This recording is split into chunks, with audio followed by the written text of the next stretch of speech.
Hello, ladies. Hi there. Hi, Angela, Sandra. Hi Hello, and welcome to Women's LIK. We're full of laughs, ideas, and knowledge. Looking forward to today's show because we're talking about love. So how are you?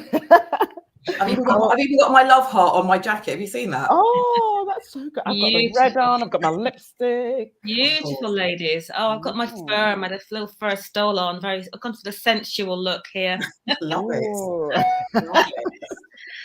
Oh, so how was your Valentine's Day, guys? I know it was a couple of weeks ago. Well, I don't really sort of celebrate Valentine's Day. I've got to be honest with you. It's Valentine's Day every day for me. So I just sort of like think you should be romantic every day, even if it's just making somebody a cup of tea. For me, that's it's a nice thing to do. But what about yourselves? Well, I had my full Valentine's Day just for me. I had a nice candlelit bath and not say a glass of wine. I'm not really a drinker, but yes, a little bit of a tipple, and just spent it relaxing, eating chocolates, Nice, hot scented chocolates. So it's just all about me because I'm loving me. That's more important. I love that. That's so positive. So positive. So me and my husband, we went to an exhibition on the 15th of February. Just to be different, that whole thing about being out on Valentine's Day, we deliberately don't celebrate the day because, like yourself, Sandra, we don't think we have to be told when to be loving and when to do stuff. So we went out on the day after. nice. An exhibition, an art exhibition, and I love art, and he chose it and organised it, and we went for dinner afterwards. Brilliant. And it was a raining day. It was like pouring with rain, and that's quite romantic as well. So yeah, fabulous. nice to go. Fabulous. Yeah. A song comes to mind, Walking in the Rain with the One I Love. I'm not going to sing because it's not my forte. Well, we know who can sing though, don't we? Yeah. Well, it's a very, very good day for me today because it's a very special day and it's my son Zach's birthday. And I keep going on about it and I put so much on Facebook and YouTube and all that. There he is. He's gorgeous. Oh, handsome young man. Very handsome, but I'm biased, obviously, but very, very nice as well. He's got a lovely personality. And he's like you, Sandra. Oh, thank you. You're really kind. But yeah, it's been a great day. And we actually went for a meal yesterday and he's being spoilt rotten by his girlfriend today. So he doesn't know what is happening to him. He's going to be surprised. So I just hope he has a really, really good day. And I think he's staying overnight for 2 nights or something like that. So wherever he's going, I hope he has a fabulous time. Oh, wish him happy birthday from us. Yes, will do. Are you going to miss him? I am going to miss him. For 2 days. I'm gonna miss him, but I'm gonna use that time wisely to clear up where I can clear up, if you know what I mean. Okay, so shall we start? Without further ado, let's bring on. We've got 2 guests today talking about relationships. So I'm going to bring on Nigel Beckles, who's one of our guests. Is Nigel here? Like that picture? Yeah, cool. Hello, Nigel. How are you doing? Good afternoon, ladies. How are you? We're good. Really good. So, Nigel, he's going to be one of our guests today. All encompassing loads of achievements. In fact, there's too many for me to read out. He's an author.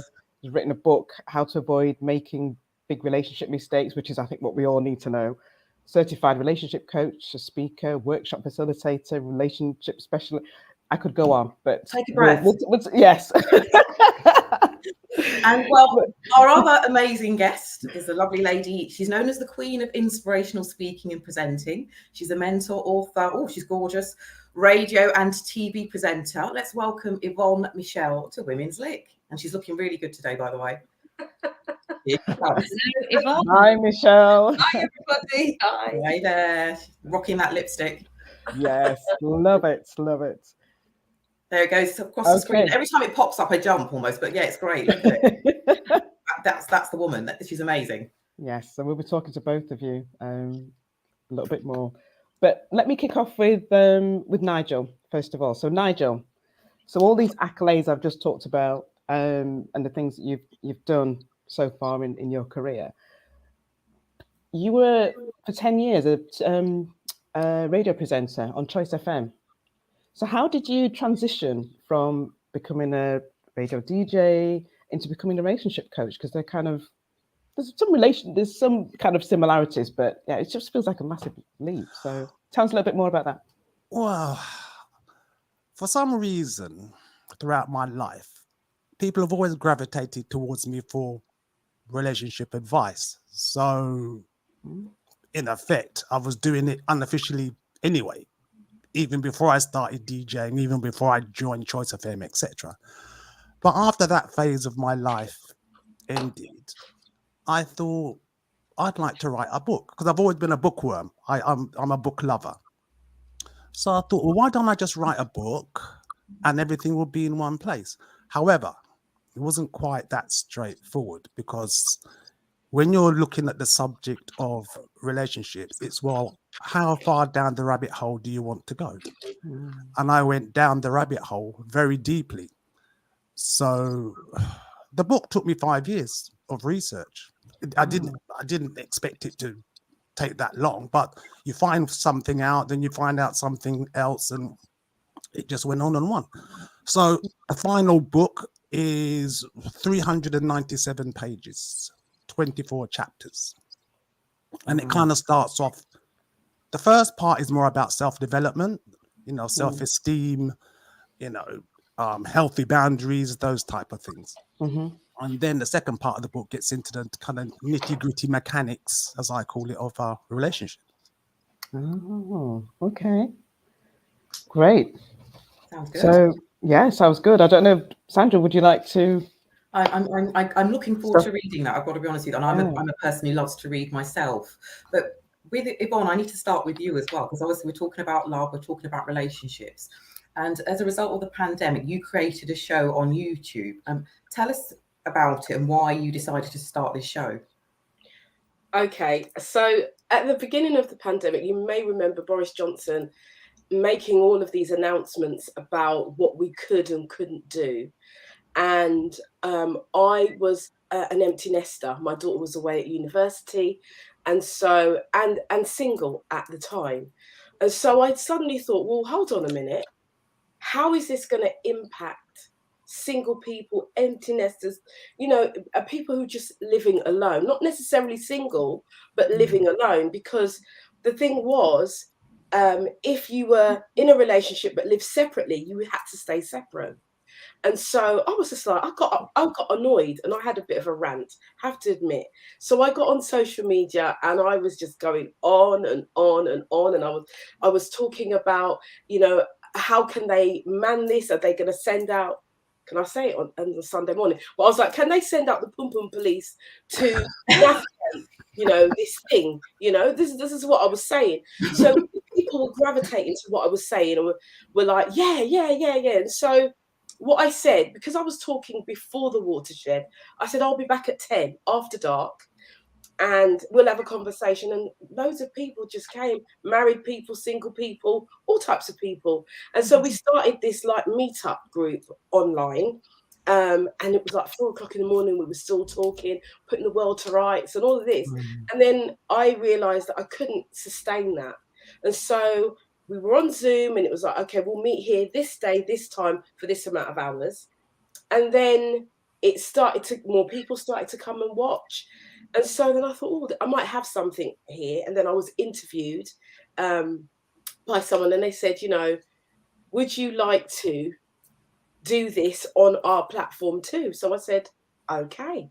And so it just turned from this meetup into this show. So every Tuesday we met up, different topics, different experts, and it's just grown and grown and grown. So yeah, so we have the After Dark show, which is now going to be called the Yvonne Michelle Show, because I need to kind of brand it in with the rest of what I'm doing. So yeah, every Tuesday. And we were supposed to start back on the 22nd of February, but due to unforeseen circumstances, we've moved it to the 8th of March, which is International Women's Day. So we've got something quite special to do on that day. So yeah, very good day as well. And the other things I was just thinking as well, not just the fact that you said about your daughter going off to uni, but the fact that people could also watch the show and engage. And if anybody was lonely out there, you've got something to relate to as well.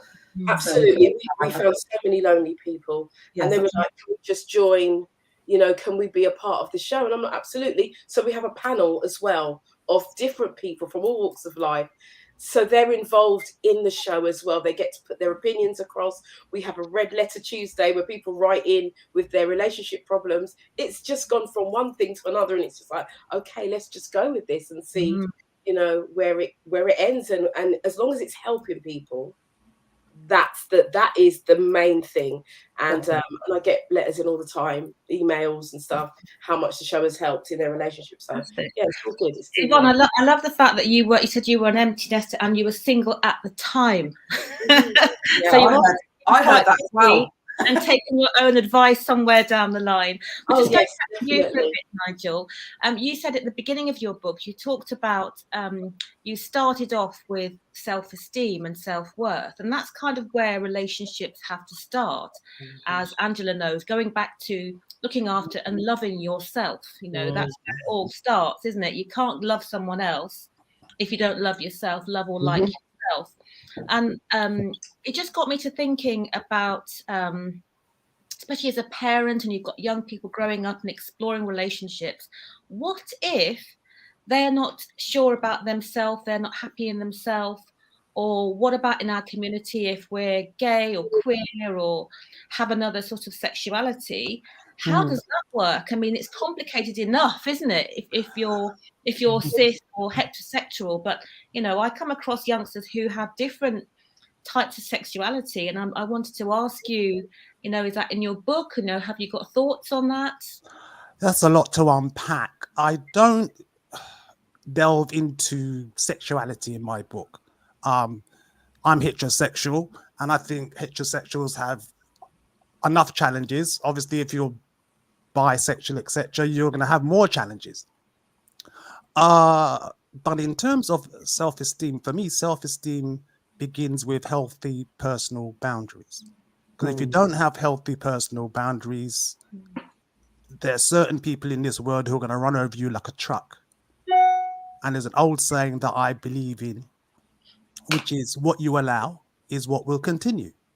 That's right. So you have to learn how to basically look after yourself and protect yourself. And you can't do that.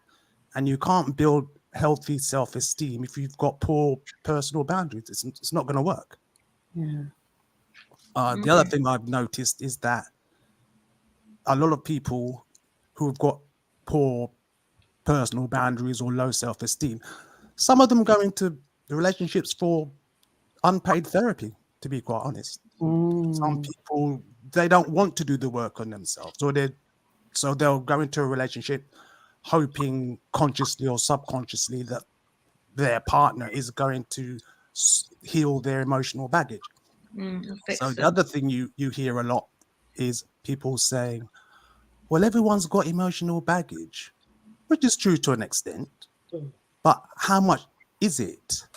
Is it a carry-on case when you're flying out to another country, or is it a trailer load? And obviously the bigger it is, you know, the more there's going to be to work through. Yvonne, what are your thoughts on that? Because it is a complicated issue. That's why I threw it out there. Right. So my thoughts on that is, you know, to some degree, I do agree with Nigel. You know, I think that the first base is the self. It has to be the self. Yeah. And it has to be about the awareness of self first. So you're aware of your own emotion, your own emotional state. Where are you? You know, do you think about if you go somewhere new, for instance, if you're going to a new town, you come out the train station, right? What's the first thing you're going to do? You're going to find out where you are in order to go in the direction that you need to go in. So for us in ourselves, in our psyche, in our thinking, we have to think about, where are we now? What do I actually want in a relationship? And what I want in the relationship, is that already in me? And then if it's not in me, then that's where the work begins. But it is actually identifying, who am I? That's the first thing, to go back into self. And then after that, you know, you're talking about different sexualities and all of those things. Now, we know that the norm is heterosexualism. And I don't know if that's a word, but if I've made it up, it's fine, right? So that's the norm. And then we have all the others that have come, and there's more and more and more that's coming. I think there's I think 57 now of different kind of genders that we are existing in now. And so I think what we have to do is, when we are in that, is really hone in, identify who we are, and stick to that for the time being. But what happens is there's a lot of changing, crossing over, and that's where the unsurety comes. And we need assurity. We need to be sure about who we are before we even go into a relationship. We have to start, because what we do is we're not sure. Then we go here, we go there, we go over there, we go over there. Pain equals pain equals pain equals pain equals confusion. And that's why we are experiencing a lot of the things that we're seeing outside of ourselves now. So we go back to self. We start with self, and we're honest with self. And that, for me, that's where we have to start. Wow. Great answers. Really interesting, really interesting. And as you know, you started, and Susie kind of posed a question about the different types of relationships people are getting into. Again, I was just thinking mainly from a heterosexual point of view. For now, we hear a lot of women kind of talking about. Women are always talking about relationships, partners, husbands, and what they're looking for, what they're not looking for. Women who've got older and still looking for love. What are both your thoughts on the differences in kind of men finding healthy relationships? Do you find that in the work that you're doing, there's a lot of men that are coming forward? I don't know, particularly black men, I don't know, but just men in general, as opposed to a lot more women. Are there any differences that you've noticed? Is that for me or for Yvonne? Well, for you, Nigel. Let you start, Nigel. Okay. Here's the thing with guys, all right? Guys are brought up differently. They are socially orientated differently as boys. So boys are generally brought up with the big boys don't cry, man up, etc. So they don't feel comfortable often expressing their emotions. So there's something called guy code. So guy code is effectively man speak. So guys will generally talk about sports, work, hobbies, etc. They are less likely to discuss their emotions because they fear being judged by their peers. They don't want to appear weak to their friends, etc. So once I understood that, then I looked at the suicide rate for guys. So the suicide rate for guys is 2/3 plus higher than it is for women. So then the question becomes, why? Why is that? So men and women operate. I mean, there's that book, John Gray, Men Are From Mars. Yeah, Women Are From Venus, which I read many moons ago. But there is truth in that statement. Men and women operate differently. In terms of a guy seeking a healthy relationship, I think, again, generally, I don't like one size fits all solutions, but I think a woman is going to be more likely to say, yes, I'm looking for a healthy relationship, than a guy is going to say, oh, I'm looking for a healthy relationship. He may want that. He may not necessarily express that. I think a woman is more likely to say what she wants on an emotional level. Okay. And what are your thoughts on that, Michelle, in your experience in the work that you're doing? Okay, so my experience is on the outset, on the outlook of it, men are less likely to say what they want of sorts on the outside of it. When you go into the inside, so once you get into conversation with a man and it's more of a one-on-one, I'm trying to reflect on the show because we have men on the show who are quite vocal about their wants, their desires, their needs. So I don't want to tar everyone with the same brush because we're all individual, we're all different, and we have thoughts and feelings that are different from each other. But I think that from a woman's perspective, or from my own perspective of meeting different and speaking to different men on different levels, some who are pursuing, some who want advice, the general thing I get is that they do want to have relationships, but they're scared to speak about it because they don't want to be judged, or they don't want what they say to be thrown back in their face. And they feel that that's what will happen. Maybe it's happened before.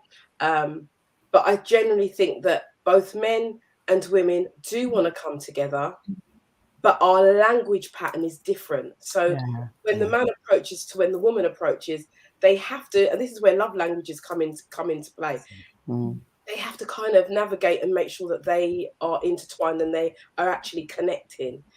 If there is no connection, then it's like, well, they just can't seem to just come together. But if there is something that they have in common, and the man feels comfortable enough, and it's really important that he feels comfortable enough, he will express. He will express it, because men they come, not to say all the time, but they come regularly and speak on a level. This is what I want. I want to meet a woman. I want to settle down. I don't want any more kids, because the men that I generally speak to are over 40. End of 39, 38, 39, that kind of, don't want any more children, but want to have this loving relationship where they are seen as a king and they are treated with respect. And so we have to determine, what is respect to you? What does it look like to you? Because it looks like different things to different people. And so it might look differently to the woman. She might feel that she can say all of these things, but he will see that as, well, if you say this, you're disrespecting me. And so again, there's the conflict there. So I think both parties will come together, but they have to give each other time to kind of see where their love language is and how they express to one another. But men generally do want to be in healthy relationships. And they tend to be older as well. Thank you for that. There's a lot I want to comment on, but I want to kind of get through some. There's a lot. I know people are listening, want to kind of get to hear some. I'm just going to pass over to Sandra. Yeah, but I find that really weird, because for me, it's like I'm going to give you an example. You know, like Imagine Love Island. I know I don't watch it, but I kind of know the concept of it. Or these dating shows where you watch them, and then the guy or the girl, they meet each other and then they fall in love. Or, you know what I mean? They get together. Then 5 minutes later they break up, and then 5 minutes later they're with somebody else. So I sometimes almost imagine, if it's as easy as that, then real life must be like that. Get what I mean? I know it's a show, but it's easy for a man to say, oh, I like that woman Sally, and then tomorrow I don't like her, and I don't like her tomorrow, I like Jane tomorrow. I sometimes wonder if people aren't willing to commit. Do people really want to commit like they used to? Of yesteryear, it felt like people wanted to commit. I'm finding that nowadays it doesn't feel like people are wanting it as much. And even watching Looking for Love, it was showing where women were, I'm happy to be on my own. That's fine. I'm quite happy just to be independent and be on my own. And there was a guy even saying, I've been on my own for a few years. I just want to be on my own now, that sort of thing. So are they generally still wanting to commit to love? What do you guys think? Well, I think marriage is no longer the gold standard for relationships. You go back 40, 50 years, if a woman had a child out of wedlock, that child would be labeled as illegitimate, or the B word. Obviously, times have changed. And obviously women have got more independence now. I know when my mum was married to my dad, that was a time where a woman's name couldn't go on the mortgage. Goodness. And you think, well, that's only like 60s, 70s, so a lot of things have changed. In terms of someone not wanting commitment, well, it really depends on a lot of different factors there, because we form our kind of models when we're children. So I say between 0 and 6 or 0 and 7 years old. So we will tend to gravitate to the model we grow up in sometimes. So if we were brought up with parents who were married long term, we may more gravitate to want that. At the same time, however, you may be brought up by a single parent and you may desire to be married. So at the end of the day, you can't really say. I just think standards have changed. I mean, even when I was growing up, there'd be people or couples who had been married for 30 years, and then it becomes known that there's an outside child, as it was called. So even though the marriage looks good on the sense that it's lasted X amount of years, but obviously there's been infidelity in the marriage because the evidence is there walking around on the earth. But again, women would often stay in marriages for the financial security. because the man tended to control the finances, whereas now women have a lot more independence, which I think is great. Yeah. Because in reality, my father was unfaithful, and my mother divorced him, and that was unheard of, revolutionary, in fact. Because again, as I said, having a child out of wedlock, there was a stigma attached. Mm-hmm. Being a divorced woman, there was a stigma attached. Absolutely. Yeah. So yeah, things have changed. Well, Yvonne's great wrecking our house there, isn't it? It's interesting, Sandra, you mentioned Love Island, and what I've been watching recently is this experiment on Netflix called Love is Blind. And it's just so addictive, and we've had some really interesting discussions in my house about it, because Yvonne's looking excited by that. haven't seen it.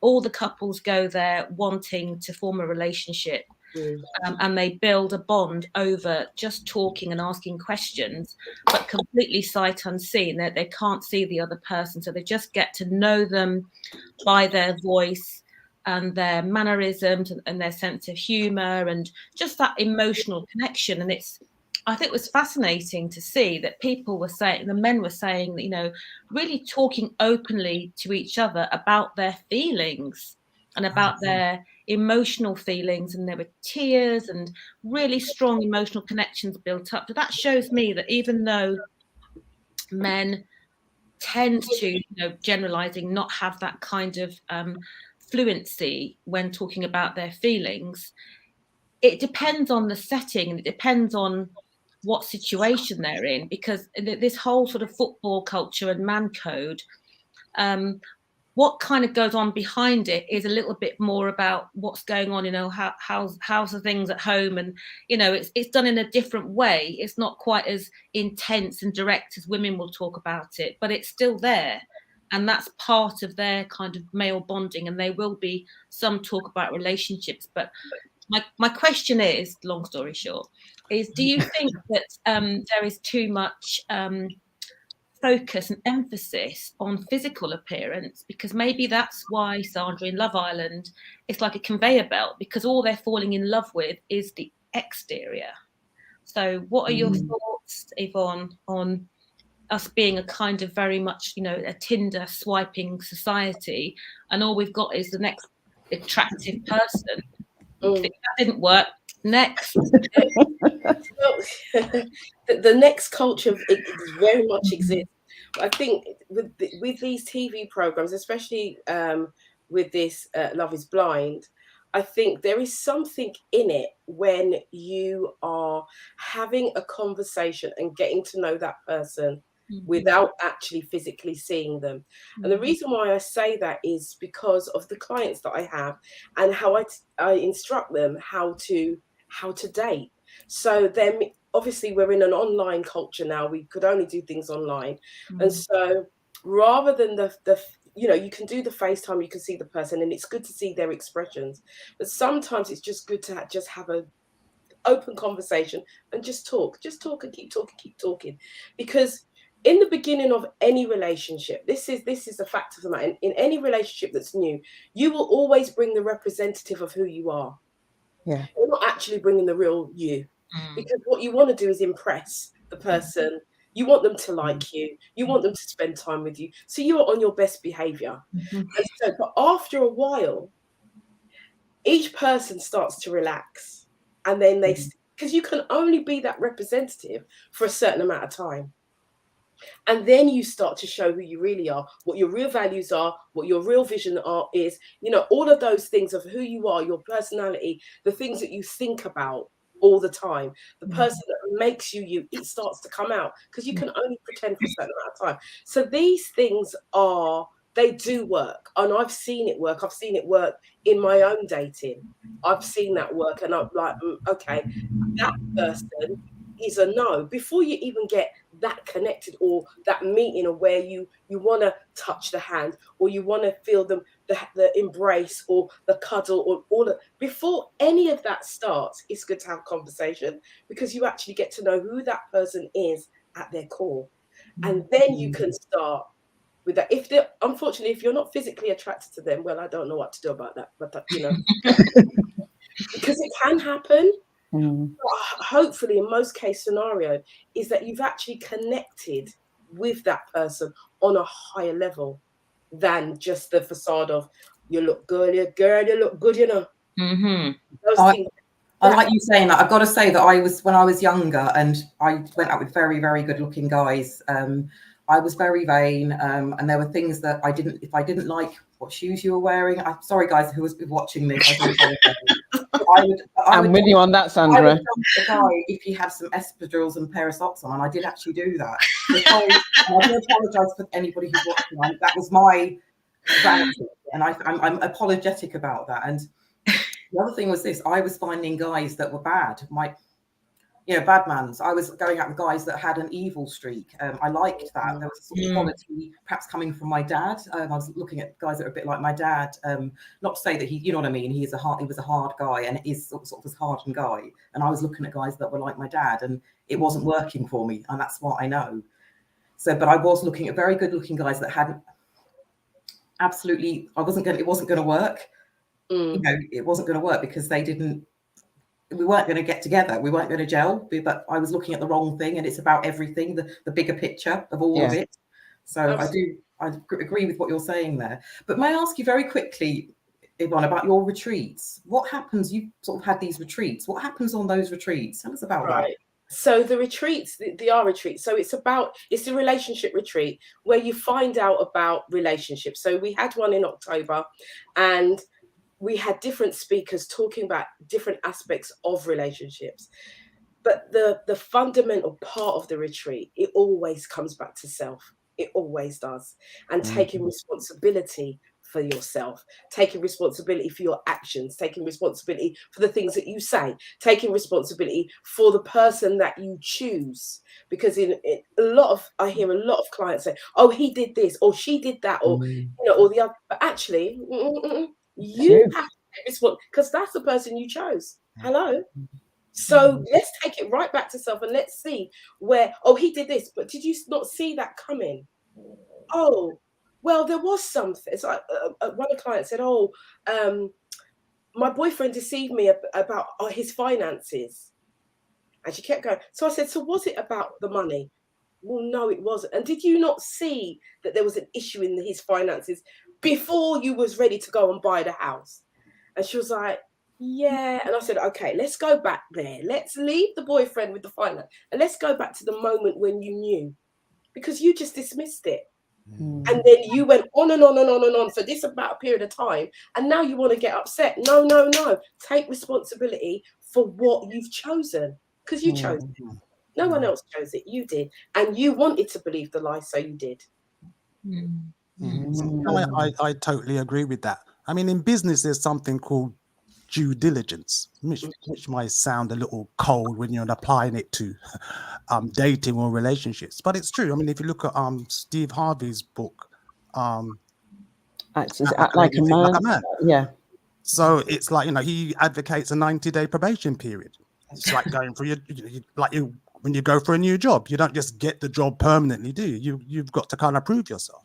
And the same principle applies, But again, a lot of people get drawn into the physical attraction, the sexual attraction, and then they get jiggy, and then they get into a relationship, and then 3-6 months down the road, there's dramas. Well, Nigel, sorry, just explain jiggy for anyone who doesn't know.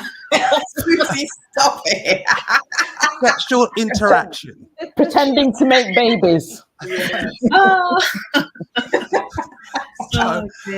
at the end of the day, there aren't many upsides to rushing into a relationship. There just isn't. I'm not saying if you meet somebody and you decide to have sex with them, it's not going to blossom into a wonderful relationship. It might, but in my opinion, the odds are slim. I can't remember which one of you mentioned fidelity in your response to one of our questions, and that's something that we've kind of skirted around, but it can be a deal breaker. I mean, if you are, for example, in a relationship with someone who's in a relationship with someone else, and then down the line it happened to you, as Yvonne was saying, you knew what you were getting. You knew that that person showed themselves to you, and you chose to ignore it, thinking that, you know, with you it might be different. But that's the person they were. They were a person who was capable of being unfaithful. But do you think that is something that you can take a risk on, thinking that the person might change? Because I'm sure watching this, there'll be loads of people who are in that kind of halfway house. And interestingly, I was with somebody who was serially unfaithful to his girlfriends. And I said to him, just talk me through that. I need to understand it. And his response was really interesting. He said, I don't want to be on my own. So if I break up with someone, I might have a gap. So what I do, I like to know I've got a couple on in the kind of pot, yeah. And if that one decides to leave me because I've behaved badly, I know there's a couple more in that pot cooking. So his rationale was very, very clear. It's like, I don't want to lose out and be a lonesome. So rather than ditch the girl and break the relationship, I'll keep going until she breaks up with me, but I know I've got someone else to go with. And I thought, wow.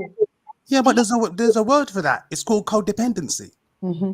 If someone can't function without being single on their own, then they have codependency issues. Explain that, because I think not everyone knows what that means. It's a sort of exactly what I just said. Yeah. If someone cannot function being single, they always have to have somebody in their life.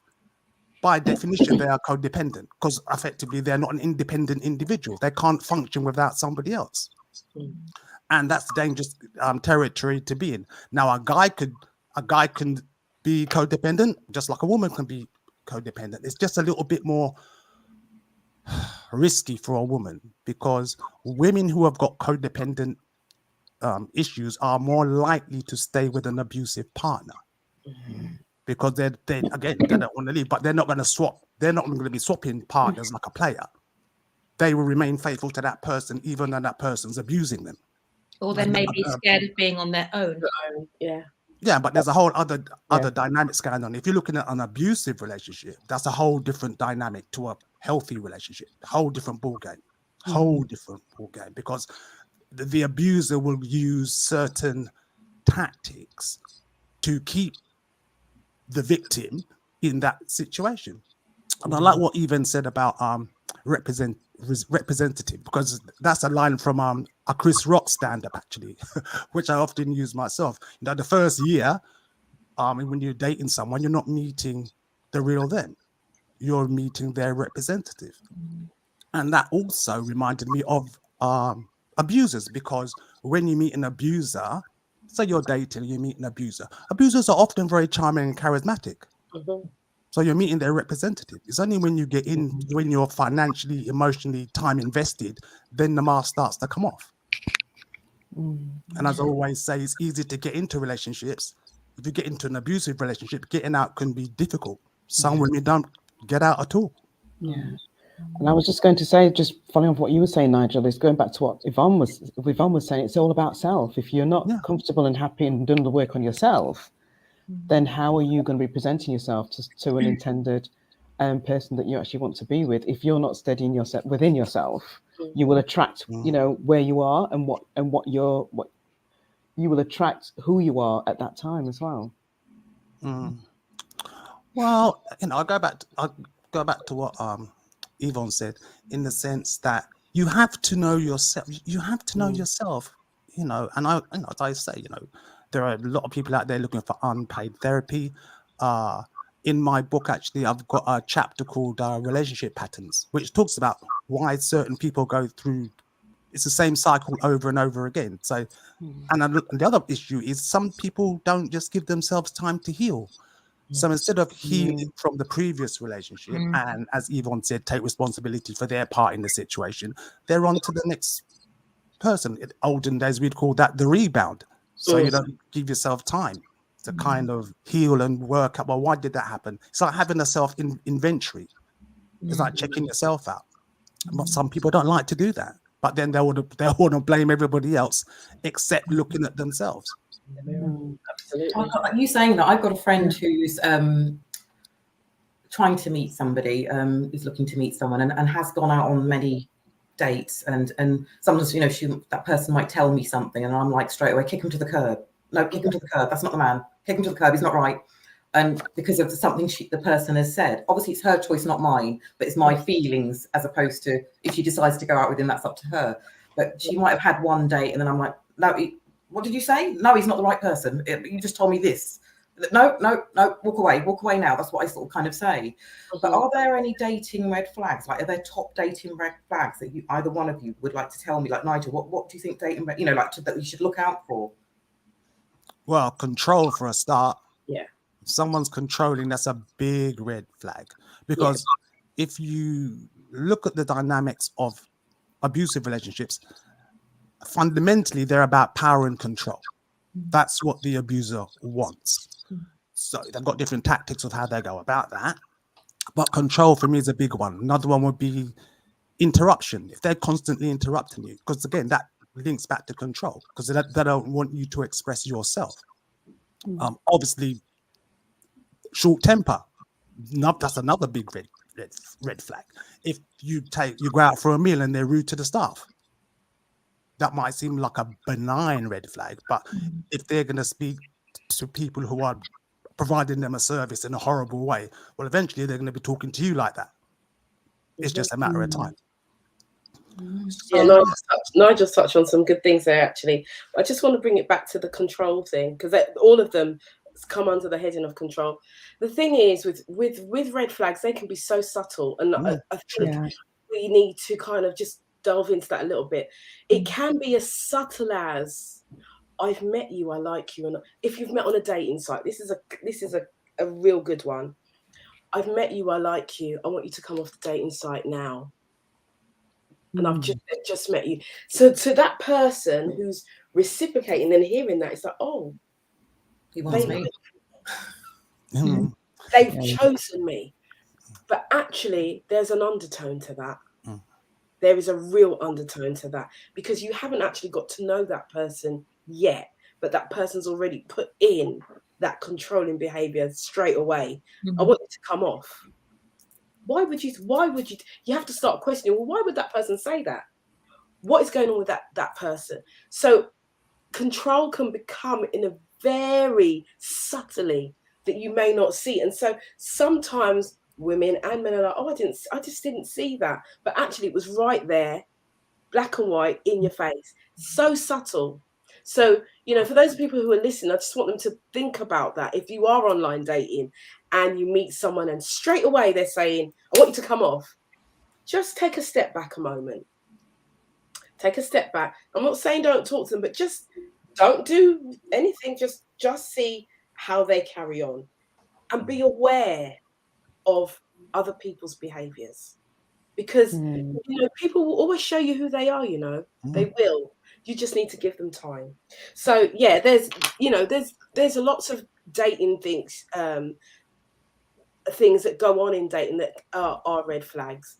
Even in conversation, I loved it, Nigel, when Nigel said, you know, when you go out to dinner and how they treat the waitresses, it's so key, because some people get angry just like that, and you think, oh, they've got a point, but actually it's not about the point. It's about how quickly they get upset. Because if they get upset quickly with them and they're strangers, they can easily get upset with you the same way. And so there are little, you know, I agree with everything that Nigel says. Those red flags are there for us to pay attention. And that is the main thing, paying attention. I like that. I do as well. Yeah. It's really weird. My dad said to my husband before we got married, make sure you take care of my daughter, you know, like that. Make sure, and you know what my dad, and what my husband said to my dad, then to be husband, can you tell Sandra that then, please? As if to say it was the other way around. He's like, can you tell Sandra that, please? And I was like, oh, and I was like, oh, what's that mean then? I mean, I'm the one, you know what I mean? So my dad was like, oh, yeah, because Sandra, I'm like, probably like my mom, do you know what I mean? Sort of like that sort of person. So yeah, I had to take note of that. Oh, Wow.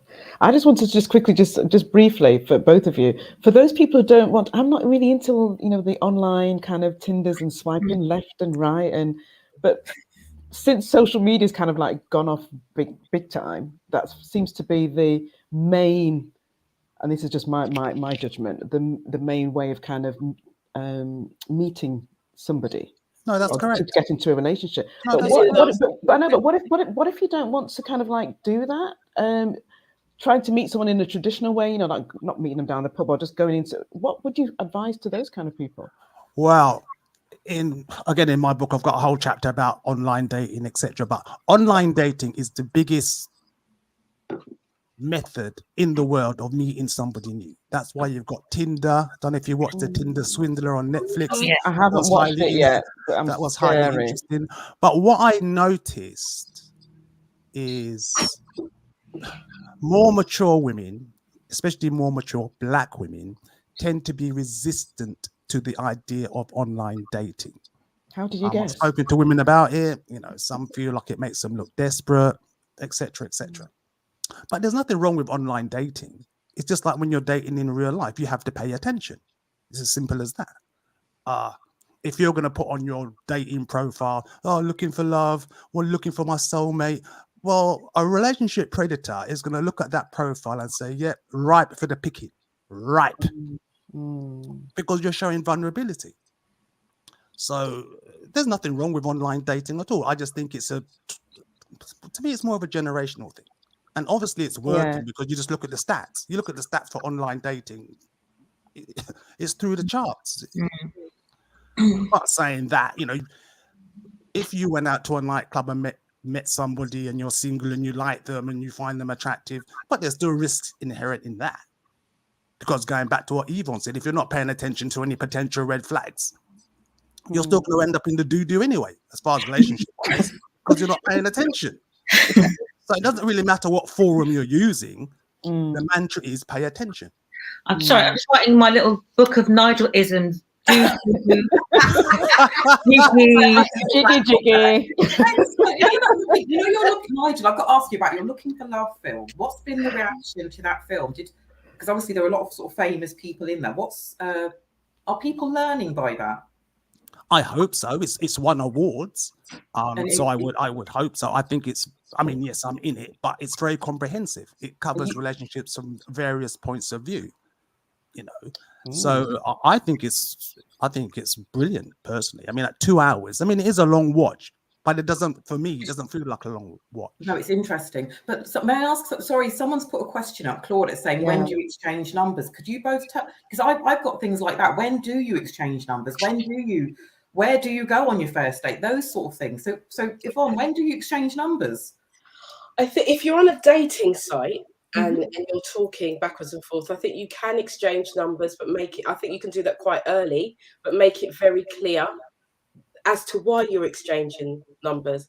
So it might be that, it doesn't feel right or feel comfortable on the dating site and you want to take it off because you want to move to that next stage of talking to the person. So, you talk and you say to the person, don't call me after certain times, blah, blah, blah, all of those kind of things. But in saying, I'm just going to put a little disclaimer in there, because you have to have the conversation with the person to know when they work. If they're a night worker, you might not be able to, they might call you at a different time. So it might not be that they're looking for a booty call. It might be that that's the time that's conducive. So you kind of work that out. But you give the number, I would give a number quite quickly, because quicker you give the numbers, you can start to find out about the person, and then you're not going to waste your time as much. Time, what we don't realise is the value of time. Time is valuable. It's one of the most valuable assets that we have. But we don't really look at that and think, listen, don't waste my time. That's how I am. Don't waste my time. So get the number quickly. First date is a drink. Go somewhere that lots of people that you're safe. You always tell a family member or your friend or a colleague where you are going to be, what time, the person's name, get their details. You don't just meet people just like that. Let me just say that you don't do that, because it's not safe for a man and it's not safe for a woman. So I would say get as much details about the person as possibly can. Your first date, you go out for a drink. It's not for dinner. If the drink turns into dinner, that's a different thing. But the intention is a drink. Hello, nice to meet you. See if the person's got their own teeth or whatever it is. One thing in it, and then go from there. Take it baby steps. Yeah, you're not going to have dinner and then you're going to go and have sex. No. Good advice. We've got a slight echo on your line. I don't know whether anyone else can hear that. I can hear it as well. Yeah. Go on, have you got to? You have just checking because obviously we are live. Are you on two screens or anything? Or on a mobile or something? Because we've got an echo on your. Just for anyone that's listening, you're probably getting that as well. Should I come out because you're all echoing to me? Oh. Well, you're sounding better now, but it was very echoey a minute ago. So anybody I've not done anything. I've not changed anything. Oh, right. Okay. No, stay with us, and we just want to make sure that all's well there.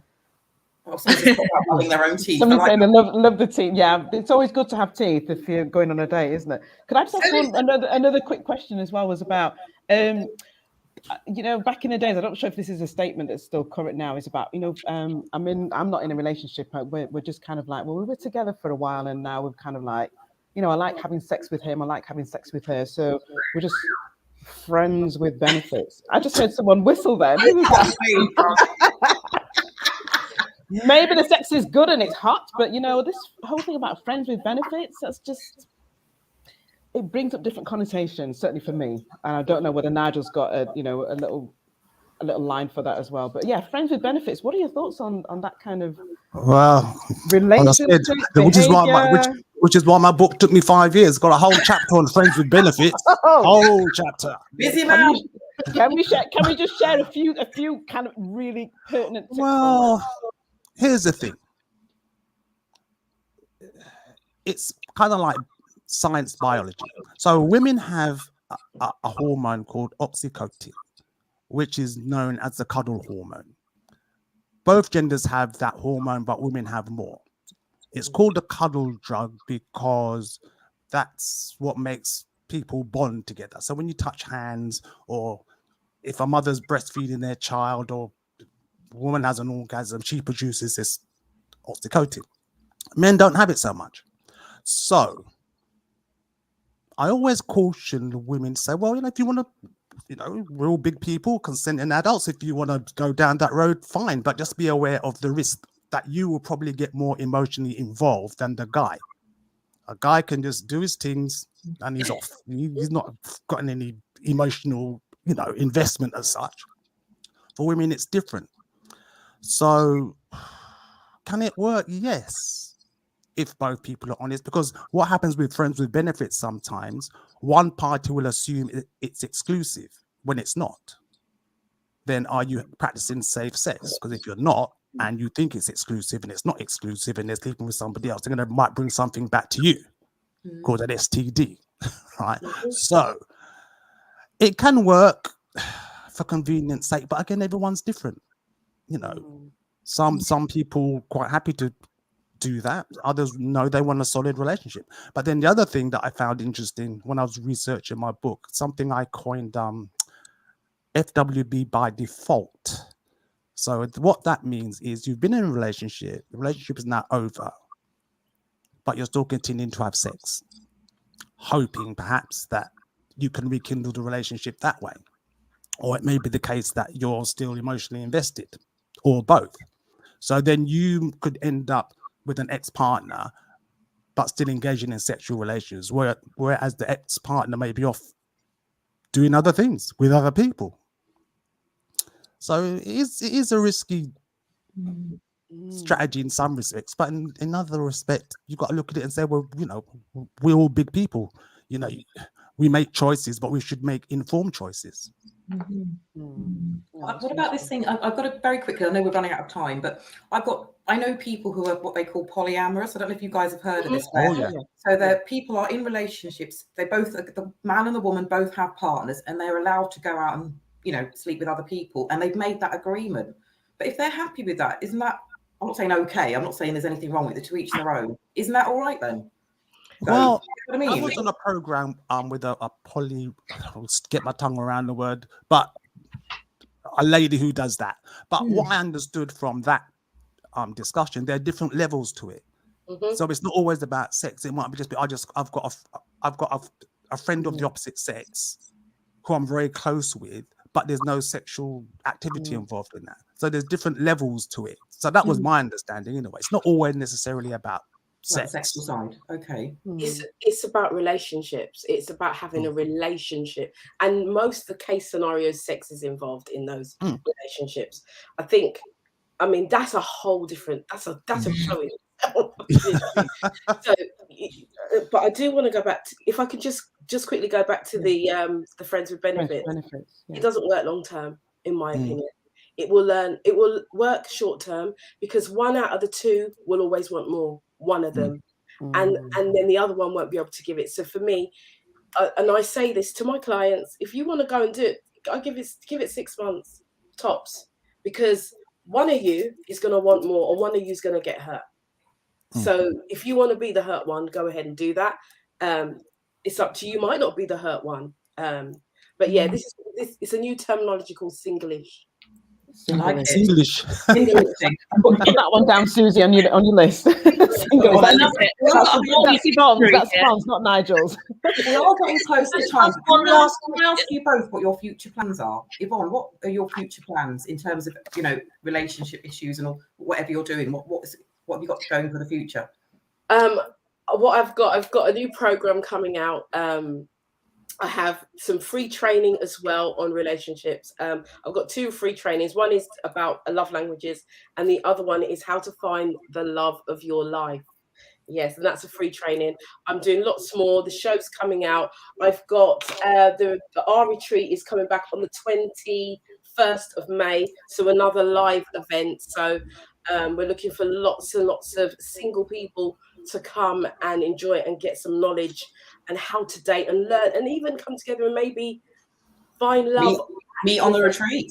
Yeah. What about you, Nigel? What about you? Thank you very much, Yvonne. What about you, Nigel? What have you got coming up, or any plans? Well, I mean, as you know, I have a podcast series where I interview therapists, life coaches, relationship coaches, obviously authors, etc. So I should be doing a few more of those. I've got 2 further books coming out, because the first book was about really trying to advise people how to get themselves together for a healthy relationship before they start out there.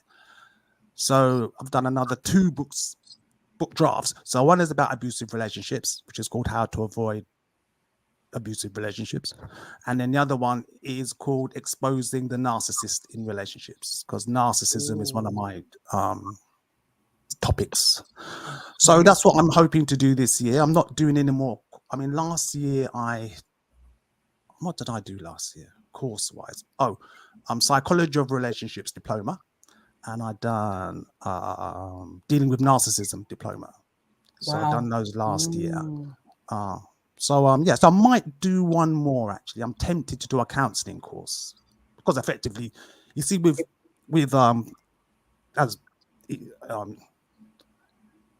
coaching is about setting goals for the future, and counseling is about dealing with issues from the past. So I get people approach me sometimes for coaching, but when I talk to them, I say, no, you don't need coaching, you need counseling, and I'm not qualified to do that. I can point in the right direction, but that's not what I'm about. So go and do that. When you're ready, then you can come back. So let's hope it's going to be a better year than last year. At least we're out of lockdown now. I hope that it's really good, and we look forward to hearing, seeing those books and reading those books. Just to make you aware, guys, everybody that's watching and listening, and we are going out next on the 27th of March for Mothering Sunday. It should be a Mothering Sunday special. We're going to be a little bit longer than an hour, so put that in your diary. 27th of March. Anything else from you ladies that you want? Any final thing to say before we come to an end? I was going to ask actually, just any, the next program would be how to maintain the long-term relationships, having done all these dating tips and snagged the person. Yeah, that'd be good. How to actually, keep that long-term relationship going and sustained and healthy. you know, forever, because that in itself, you don't just get the wedding and then just, you know, you have to turn up and show up every day. And don't send your representative either. Definitely. No, any final word from you, Angela, at all? just to say, fantastic. I'm just thinking we're always running out of time, but I'm just thinking there's just enough for people to kind of like take away with, and great information certainly for me to pass on to other people. Really enjoyed both of you, Yvonne and Nigel, your company, and obviously our ladies as well. So yeah, great. Thanks very much for joining us on Women's LIK, and we'll see you soon. Thank you. Stay safe, everyone. Thank you very much. Bye.